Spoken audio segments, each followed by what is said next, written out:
Hello, for this week's ritual, we are going to be working with the High Priestess card.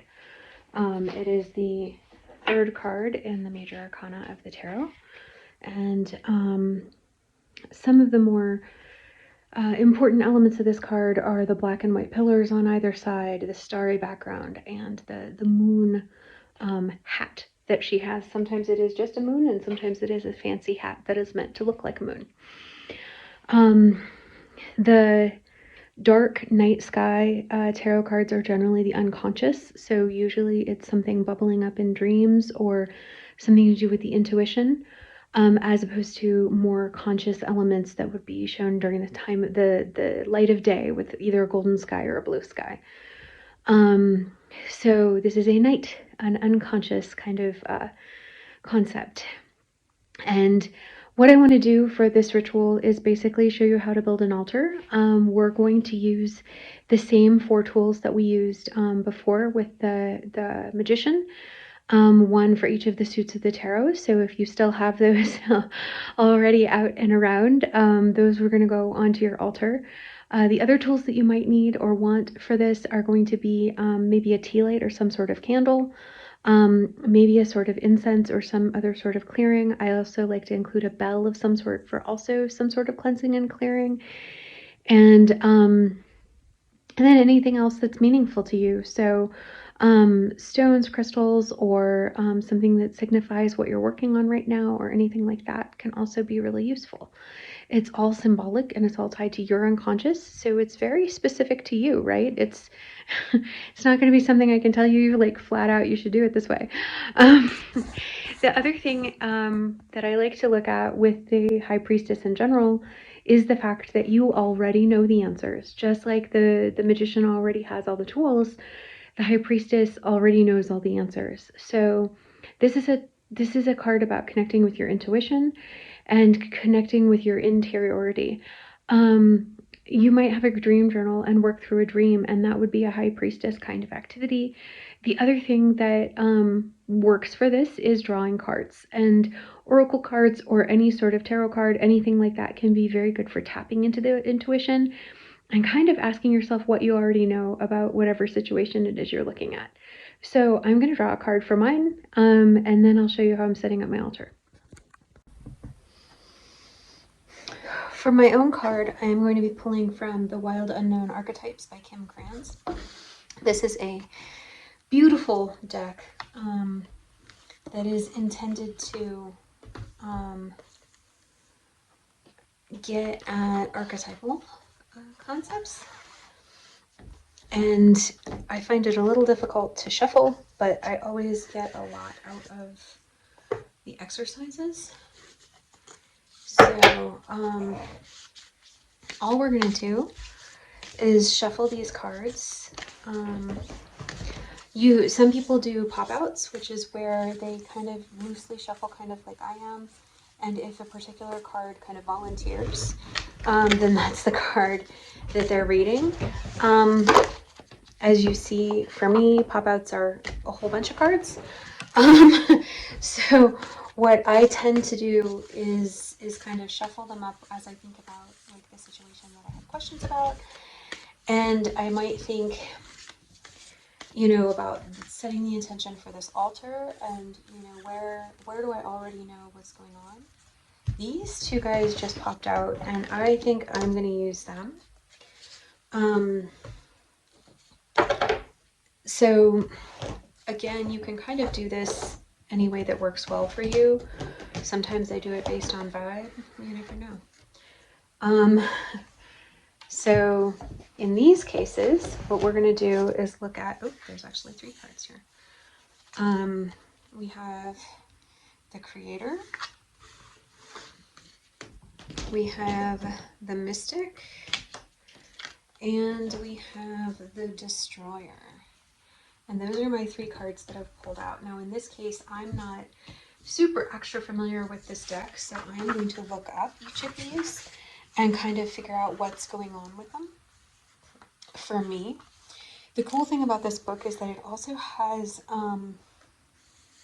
things for going deeper, including poetry to read, which I really love. So I will be sitting with these cards and what they mean and what is going on with this archetype, as well as what does this archetype speak to for me.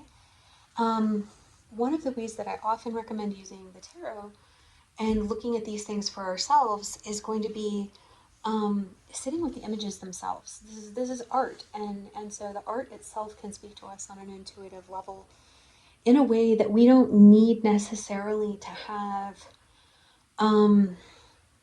anything else interpretative. Like it's lovely to have the book and to have the poetry to read to go deeper, but honestly, these are archetypes, right? And so archetypes exist within ourselves, and we can take that time to work on that for ourselves.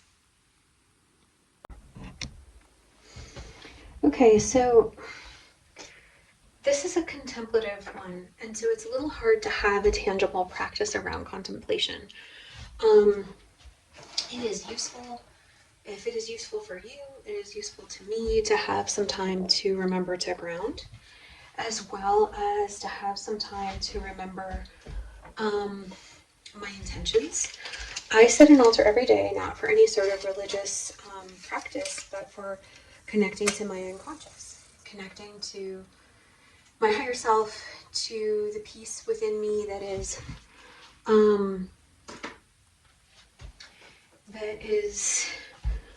wise and eternal. You can say it's connecting to your own soul, or you can connect to any sort of divinity that speaks to you. So what I'm doing here is I've lit a candle and I've lit a little bit of cleansing herbs. Basically, what I'm trying to do is set a space that is intentional and to feel like it supports me and shows me that I do have all of the tools that I need. So what I'll do is I'll take these cards that I have created. It's interesting that I have both the Creator and the Destroyer. That's really fascinating. And then I feel like the Mystic goes between the two.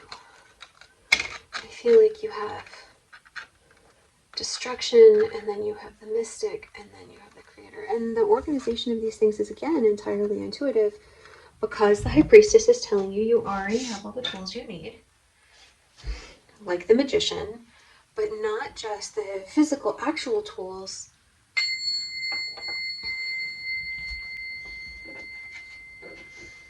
You also have the intuitive understanding and those tools. So she's going to go here, because right now she's who's working on this altar. And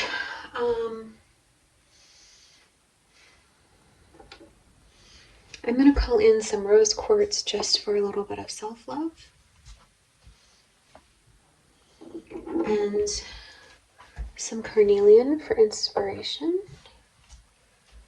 And some amethyst for clarity and calm. Then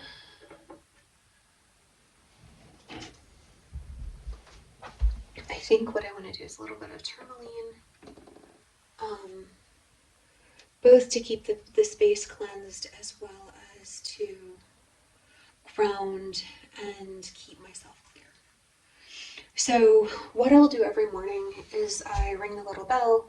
Sometimes I draw a card and they'll end up lined up around the outside and kind of like show me my path for the last week or so.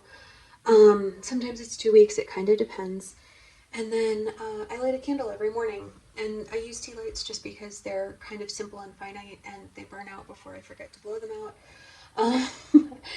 And they are a really nice way to kind of check in with myself. Now, when I do check in with myself and I ring the bell and I light the candle in the mornings, I'm also grounding and setting my intentions for the day and kind of getting myself put together. So this is just kind of a typical altar for me, and I will clear it all off and do it again in another couple of days, usually about a week. But again, this is a way of communicating with my intuition and my higher self. Interestingly, the destroyer and the creator are very similar to the black and white columns, and the mystic in the center. I just set up those three cards to mirror the high priestess card, which is really fun from a metaphorical perspective. I'm kind of delighted with that. But this is just to give you an idea of like a very typical altar that I might set up. Where you place things is up to you. It's all personal. So don't get super hung up on it. Try again the next time. But this is a really helpful way of understanding how to set up an altar space.